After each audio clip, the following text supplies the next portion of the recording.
na aliheshimika katikati ya mipaka ya Shamu, lakini aliheshimika na mataifa yaliyo jirani, na kilichomheshimisha kiko wazi kwenye Biblia, ni kwa sababu Bwana alikuwa amechagua kumpatia ushindi. Na ilikuwa so extreme to the point ya kwamba Bwana alimpatia ushindi hata dhidi ya taifa lake mwenyewe la Israel. Kama unanielewa sema amina. Kwa hiyo alikuwa ni mtu very decorated, mtu mwenye sifa za kutosha.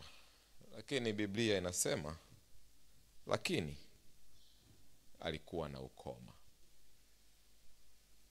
Na nadhani fungu hili linabeba uzito na ubaya wa dhambi, ya kwamba unaweza ukawa na vitu vingi vinavyokuendea vizuri, lakini kitu kimoja tu kikikaa vibaya kinaharibu na mengine yote. Ya kwamba unaweza ukawa na mambo mengi yaliyokunyokea, familia imekaa vizuri, humu ndani mnaambiana I love you, I love you. Watoto wamekaa vizuri, wanakalili mafungu tena ya robo nzima, na kwenye program ya shule ya Sabato ya 13 wako hapo, na kule kazini pako vizuri, na huku pako vizuri. Halafu kanakuja tu ugonjwa kamoja tu ambako unaenda Muhimbili, wanasema tunaona ni kama hatuoni. Yaani ni kama unaumwa lakini hatuoni ugonjwa. Unaenda wapi wanakuambia ni kama una shida, lakini na hako kamoja hako kana nguvu hata ya kuharibu vile vingine vyote vinavyokwenda vizuri. Ngoja niiseme hivi, labda wanandoa mtanielewa. Na siko katika jaribu la kukurudisha nyuma sana, lakini iangalie hivi. Unaweza ukawa mwanandoa, na nijitumie mimi mwenyewe, mimi Baraka ninaweza nikawa kwenye ndoa miaka 7 kwa uaminifu. In fact, asifiwe Bwana, niko mwaka wa 10 wa ndoa. Unaweza ukawa miaka 10 ya ndoa na ni mwaminifu. Tuko pamoja wapendwa? Halafu shetani akakujaribu kwa dakika 10. Halafu ukaanguka kwenye dhambi na sekunde ya 10 ukakamatwa. Halafu hizo sekunde 10 ambazo umedakwa zikaharibu miaka 10. Sijui kama mnanielewa. Nataka uone ubaya wa dhambi. Sio kwamba sijawa mwaminifu kwa miaka 10, nimetembea kwa uaminifu kwa miaka mingapi jamani? 10. Na nilijaribiwa sio kwa miaka 10, nilijaribiwa kwa dakika 10, na nilipokuwa kwenye dhambi sekunde ya 10 nikakamatwa. Lakini hizi sekunde 10 hizi zinafuta miaka 10 ya uaminifu. Na hata huyu haika, ngoja niseme kwa sauti ndogo, na kuna mifano unapata tu ujasiri wa kuitoa akiwa hayupo. Hata huyu haika, hizi sekunde 10 zinamfanya akwesheni, kama umefanya hivi kwa sekunde 10, je, yawezekana hata hii miaka 10 umekuwa ukifanya hivi? Jambo moja linaweza likaharibu mambo mengi yanayokuendea vizuri. Na huu ndio ubaya wa dhambi. Unapata picha, maaskari wametoka vitani na Naamani, wameshinda, halafu wanaongelea, jamani hatari. Strategy zake ni za hatari. Ulicheki jamaa alivyoingia, alivyotoka, alivyotupanga, alivyotuweka, tulivyopiga tukamaliza. Halafu askari mmoja tu kwa sauti ndogo anasema lakini ana ukoma. Na hilo linaharibu hata nguvu na furaha ya ushindi ambao Bwana amempatia Naamani akiwa katika kazi zake za kivita, alienda kupambana na Israel kaskazini, na huko Bwana akampatia ushindi na akamchukua binti mmoja mdogo. Tazama hili nalo. Binti huyu jina lake halijawahi kutajwa. Binti huyu anaonekana mara moja. Anaongea kwenye fungu moja. Na baada ya kutoa ushauri mmoja hata tajwa tena. Sasa natamani nikukumbushe ya kwamba kuna nyakati Mungu anaweza akatumia vitu vidogo sana kutatua tatizo kubwa mno. Angekuwa ni kijana afadhali, maana katika kipindi hiki cha Naamani wanawake walikuwa hawahesabiwi kama watu kamili, mzee Manumbu. Yani vilikuwa wanawake ni baadhi ya vitu vinavyomilikiwa na wanaume. Soma Amri 10, zimeandikwa katika muktadha huo huo. Ile ya mwisho inasema usitamani mali za jirani yako, si ndio?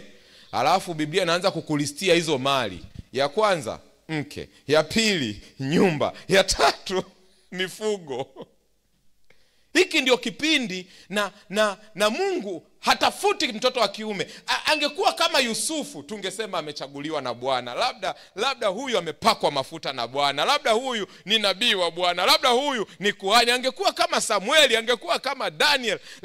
Lakini amechagua binti, halafu tena amechagua binti asiye Muisraeli. Wanafahamika wa Israeli. No, binti ambaye ni Muisraeli lakini kazi anaifanya nje ya mipaka ya Israeli. Na kipindi binti huyu anaifanya kazi yake ni kipindi ambacho Mungu wa Israeli amewaangusha wa Israeli. Na ndani ya binti mdogo unatokea mbaraka na muujiza mkubwa kwa Naamani. Jambo la pili ninalotaka kukwambia, kwa neema ya Bwana usimdharau mtu yoyote. Hujui Bwana anapitisha mbaraka wako wapi. Naomba nirudie tena. Ni rahisi kushawishika kumdharau mtu. Nyie mliosoma mkiwa na matatizo makubwa mnasema sasa hili linahitaji tufanye SWOT analysis. Na wewe kama hujui SWOT analysis ni nini, hata hapa unanisikia huyu jamaa anaongea Kiyunani, Kigiriki, kinini, yani tayari umeshaondolewa kwenye huo mjadala. Tuko pamoja Wenye fedha mnasema hili wala lihitaji mambo mengi, hili linahitaji tu mzee una milioni ngapi, na wewe dada una milioni ngapi, na wewe una milioni ngapi. Kama wewe huna nauli ya kutoka hapa kurudi nyumbani, inabidi upige 1-2 tayari kwenye huo mjadala hayakuhusu, umeshatolewa. Tuko pamoja naomba tu nikwambie, kuna nyakati zinafika ambazo Mungu anatumia vidhaifu vya dunia hii kuvinyenyekeza vyenye nguvu katika dunia hii. Na unaweza ukawa unapishana na mbaraka wako kwa sababu unadhani kwamba ni lazima Mungu atumie majitu makubwa kutatua matatizo makubwa. Wana wa Israeli walipokuwa na shida, Goliath jitu kubwa linawasumbua, Mungu alitafuta kakijana kadogo kanaitwa Daudi katatue tatizo kubwa. Mungu atusaidie, tuondoe kiburi, tuondoe majivuno, tuondoe kujiona, tujishushe, ili hata Mungu akileta aliye mdogo kati yetu kwa ajili ya wokovu wetu, wokovu usitupite kwa sababu tumemdharau. Wokovu usitupite kwa sababu tumemdharau. Usidharau mtu yoyote mpendwa. Ngoja na kila siku huwa ninawakumbusha, thamani ya mtu haipo katika vitu alivyo navyo. Thamani ya mtu ipo katika uhai ambao Mungu amempatia. Na huo uhai, kwa sababu ni Mungu amempatia, Mungu anaweza akautumia kufanya chochote kile. Wana Magomeni na wageni, mnanielewa katika jina la Bwana? Hata katika neti event hii Mungu anaweza akatumia aliye mnyonge kuliko wote kutimiza kusudi kubwa kwa utukufu wake. Naamani au mke wake wangedharau binti huyu, wangepishana na muujiza ambao Mungu amewaandalia. Mtoto huyu anaongea nini? Watoto wanapenda kuropoka, si ndio maneno hayo? Tena mjakazi. Sasa jambo la tatu. La kwanza nilikwambia jambo moja dogo linaweza likaharibu mengi makubwa, si ndio? La pili, usidharau mtu. La tatu ni hili hapa. Kwetu sisi ambao Mungu ametupatia neema ya kuwa wazazi, ninamuomba Mungu atusaidie kuwekeza vilivyo sahihi kwa watoto wetu. Mnamuona binti huyu mdogo, wanazuoni wanasema alikuwa kwenye umri wa miaka 12, 12 years of age. Wengine wanasema yawezekana wazazi wake waliuawa katika shambulio hili ambalo alichukuliwa mateka. Amechukuliwa na hayuko katika comfort ya nyumbani, yupo kwenye comfort ya utumwa. Unajua dada wa kazi, japo anafanya kazi pale nyumbani, mwisho wa mwezi kuna mshahara anapata. Mtumwa hana chake. Tuko pamoja wapendwa? Ni mtumwa. Huyu binti alikuwa ana kila sababu ya kubeba chuki na machungu ndani ya moyo wake. Alikuwa ana kila sababu ya kumlaani na amani na mke wake kila asubuhi anayoamka. Lakini kuna ushahidi usiotiliwa shaka ya kwamba binti huyu alifundishwa upendo kuliko chuki.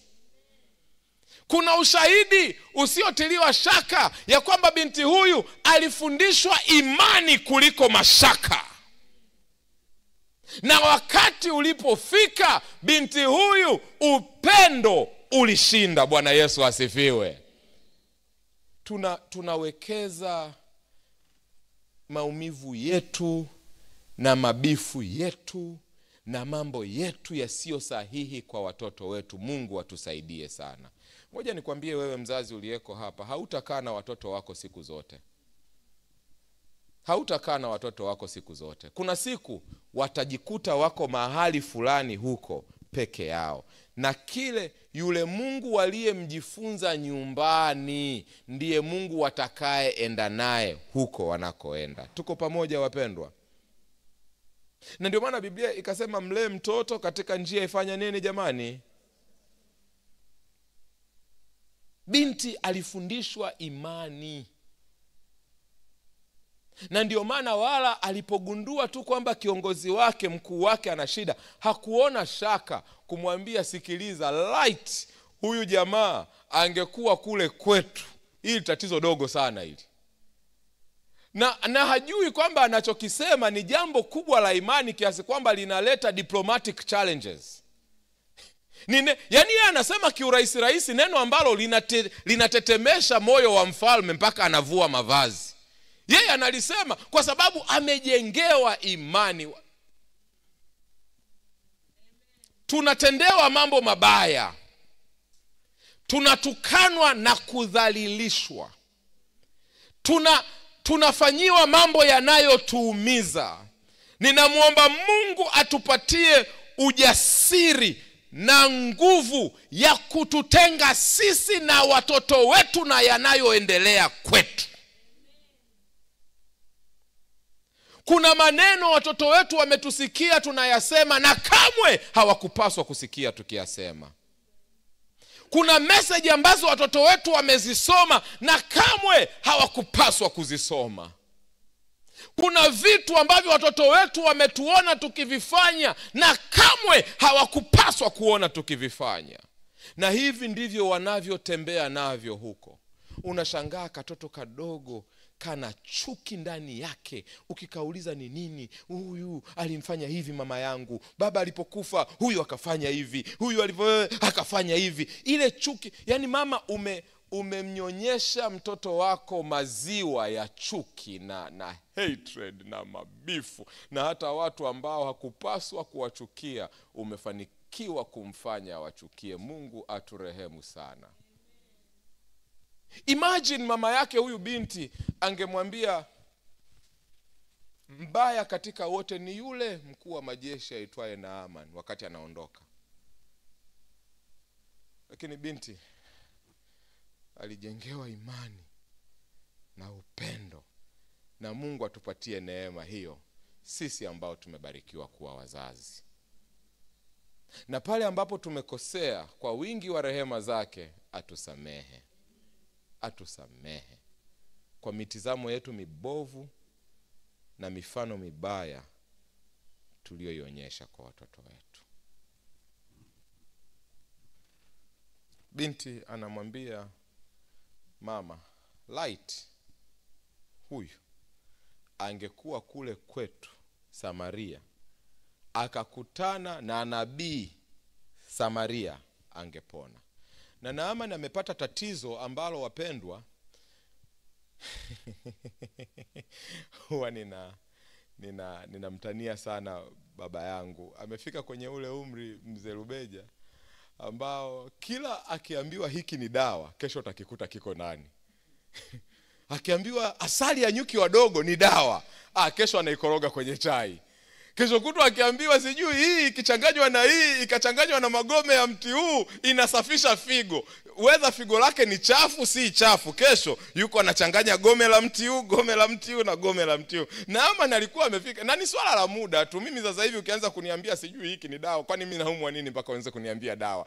Lakini ukifika mahali ambapo ukiamka hivi mwili unauma na hujafanya chochote. Babu yangu mwingine anayemzaa mama yangu ananiambia, nimefika mahali ambapo mwili unaugua wenyewe na unajipona wenyewe. Yaani anasema naweza nikaamka huu mguu unauma, alafu nikalala huu mguu umepona na ni mkono ndio unaouma. Yaani unajiuguza wenyewe hata pasipo kuushughulikia, unajiponya wenyewe. Sasa Naaman ameshakuwa desperate, na anapoambiwa kwamba inasemekana kule Samaria kuna namna unaweza ukapata msaada, anamfikia mfalme. Na mfalme naye ni shida yake, shida ya Naaman ni shida ya mfalme. Maana mkuu wa majeshi mwenye ukoma anaenuka, ambaye ngozi yake yote ni nyeupe, na mnajua ukoma katika kipindi kile ulikuwa ni kama kifo, you are counted dead, walikuwa wanatengwa katika Israeli. Yaani huyu Naaman angekuwa Muisraeli, asingekuwa anaonana na mfalme akiwa na ukoma. Ilikuwa ni kitu cha kutisha. Yaani kikikaa kikao cha viongozi, Naaman inabidi akae mbali, japo mchango wake ndio unaohitajika zaidi kuliko mchango wa mtu yoyote. Kwa hiyo mfalme anaposikia kwamba kuna mfalme, mara moja anaandika barua. Na hapa ndipo nataka kukuonyesha jambo jingine. Anaandika barua, wameambiwa hili tatizo linatibiwa kiroho kupitia nabii. Mfalme hili tatizo analipeleka kwa mfalme. Yaani tatizo analifanya kuwa tatizo la kiserikali na la kisera, wakati ni tatizo la maombi. Nimeenda haraka sana, ngoja nijaribu tena. Mfalme anapoandika barua anampa Naaman, halafu Naaman anabeba barua anampelekea mfalme wa Samaria. Tuko pamoja wapendwa? Na hii ni protocol tu, na hakuna ubaya, kwa sababu huyu ni mkuu wa majeshi. Mkuu wa majeshi wa Kenya hawezi akaingia hapa kienyeji hata kama amekuja matibabu. Mkuu wa majeshi wa Tanzania hawezi akatoka hapa akaingia tu Uganda hata kama amekwenda kwenye mambo yake binafsi. Binti yake anaolewa huko, lakini kuna protocol ya kumuingiza katika nchi jirani. Kwa hiyo barua inapokuja kwa mfalme ni swala la protocol tu. Shida ni hii hapa. Mfalme anapopokea barua anadhani kwamba ule wajibu amepewa yeye. Na Biblia yangu inasema mfalme wa Israeli akararua mavazi yake, akaanza kulia na kulalamika. Anasema hawa jamaa wananitafuta ubaya. Kompea wawili hawa. Binti mtumwa anasema pasina shaka huyu akifika tu Samaria tatizo limeisha. Mfalme wa Samaria anasema hili tatizo hawa wananitafuta ubaya. Kati yako wewe, kura yako ya ufalme ungempa nani? Huyu anayelialia na kurarua mavazi, au huyu ambaye amejenga imani yake kwa Mungu anasema hakuna linalomshinda Mungu? Na tatizo linalofanya turarue mavazi, tatizo linalomfanya mfalme ararue mavazi ni hili hapa. Ni kushindwa kujua matatizo ya Mungu na matatizo yake yeye kama mfalme. And anytime, wakati wowote ule utakaposhawishika kufanya mambo ya Mungu kuwa ya kwako, lazima tu utararua mavazi.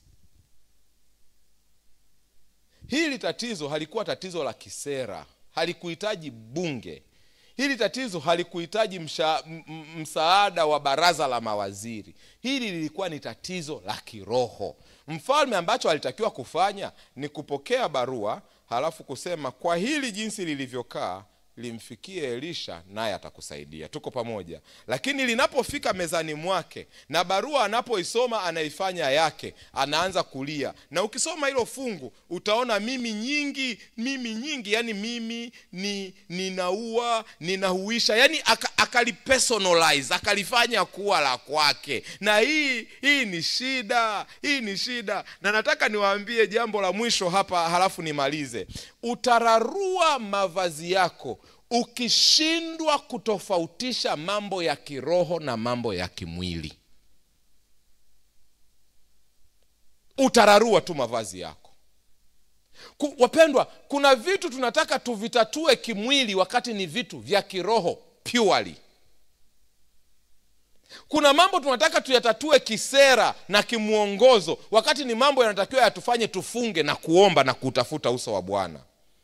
Ngoja nijaribu hivi, halafu niketi au twende kwenye maombi. Nijaribu hivi. Kuna mshiriki wangu mahali fulani, na bahati nzuri nimechunga makanisa mengi kuanzia Dodoma mpaka Uingereza.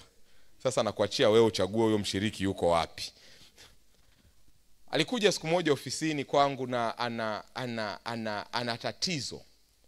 Na amekwenda amepitia working policy ya General Conference na jinsi ilivyokuwa adapted ECD, amepitia na constitution. Nimeshasema ECD tayari nimeharibu. Tuache kwenye ukanda huu wa Afrika Mashariki na Kati. Halafu amepitia na muongozo wa kanisa, highlight. Kwa hiyo alipokuja ofisini na hili tatizo ambalo ni tatizo, ananiambia pastor, shida ni hii. Halafu unaona working policy nasema hivi, halafu na muongozo unasema hivi. Na nikamsikiliza na akanisomea vifungu, paragrafu, ibara, sijui nini. Alipomaliza nikamwambia you are right, uko sawa. Lakini huwezi ukashughulika na mapepo kwa kupitia muongozo wa kanisa. Tatizo hapa sio sera. Tatizo hapa kuna nguvu za shetani zinafanya kazi. Na hata ukomae kwenye sera kiasi gani, we are not resolving this. Hii niirushe tu kwa viongozi kwa sababu ni siku ya mwisho, na irusha afuna napotea, si ndio Hii ningesema siku ya kwanza baraza la wazee lingekaa kujadili hivi, huyu Butoke hii shule ndio imemharibu kiasi hiki. Lakini nikiirusha leo alafu nikapotea mpaka tutakapoonana tena, basi nitakuwa salama. Ngoja niirushe hii kwa viongozi. Kuna mambo tunakaa kwenye vikao vya baraza la wazee, baraza la nini, tunayafanyia resolution. Lakini hayakuhitaji resolution. Yalihitaji tushuke kwenye magoti na tumlingane Bwana. Lakini sisi tunadhani kwa kupata resolution tumetatua tatizo. Ndio maana unaweza ukakuta tatizo ambalo tulikuwa nalo mwaka juzi na tukalifanyia maamuzi, na mwaka jana tulikuwa nalo, na mwaka huu tuko nalo, na tukicheza hata mwakani liko na sisi. Mungu atufungue macho ya kiroho, tujue kutofautisha. Na sisemi kwamba sera ni mbaya, sisemi kwamba resolution ni mbaya. Tunaendesha kanisa, tunaendesha taasisi, ni lazima tukae kwa sera, lazima tukae kwa utaratibu. Hivi vitu ni vya muhimu, lakini ninachosema ni hiki hapa: matatizo ya kiroho hayatatuliwi kisera. Tatizo la Naaman lilikuwa ni tatizo lililohitaji nabii wa Mungu, halikumhitaji mfalme. Na mfalme alipanic na kurarua mavazi kwa sababu alichukua tatizo la kiroho na kuliingiza kwenye ofisi yake. Mungu tupatie neema ya kutofautisha katika familia zetu mambo ya kiroho na mambo ya kidunia, ili tusichanganye kutatua matatizo ya kiroho tukidhani kwamba tunatatua shida za kidunia. Mfalme anaporarua mavazi, Ndipo nabii anasema, kwa nini unararua mavazi yako? Na asubuhi ya leo umekuja kwenye maombi haya hapa, lakini kwa nini unararua mavazi yako?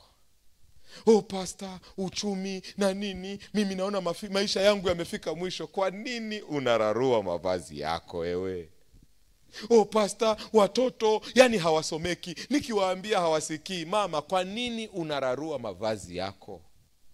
Pastor, ajira sijui nini. Kwa nini unararua mavazi yako? Yupo Mungu ambaye amespecialize kwa yaliyoshindikana.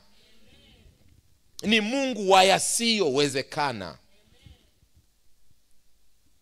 Yaweke miguuni pake, halafu utaondoka ukicheka na kufurahi. Utaondoka umeshiba, utaondoka umevaa na umependeza, kwa sababu umejua kuzipeleka shida zako katika njia ya msalaba.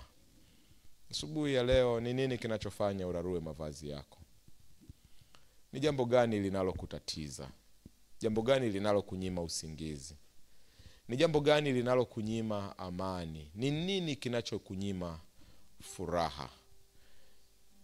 Ni nini hicho ambacho kinakufanya afya yako inaharibika? Nini kinachokupandisha pressure? Ni swala gani ambalo ukitazama unaona giza na utusitusi mbele? Bwana amenituma katika asubuhi hii ya maandalio ya Sabato kukwambia usirarue mavazi yako. Yuko Mungu mbinguni anayefanya yasiyowezekana. And it's not about you. Mfalme alidhani kwamba it's about him. Alidhani kwamba ni yeye ndio anahitajika. Nimekuja tu kukwambia hayakuhusu. Na hiki ndicho anachokifanya Musa. Mnakumbuka Musa walipofika pale bahari ya Shamu?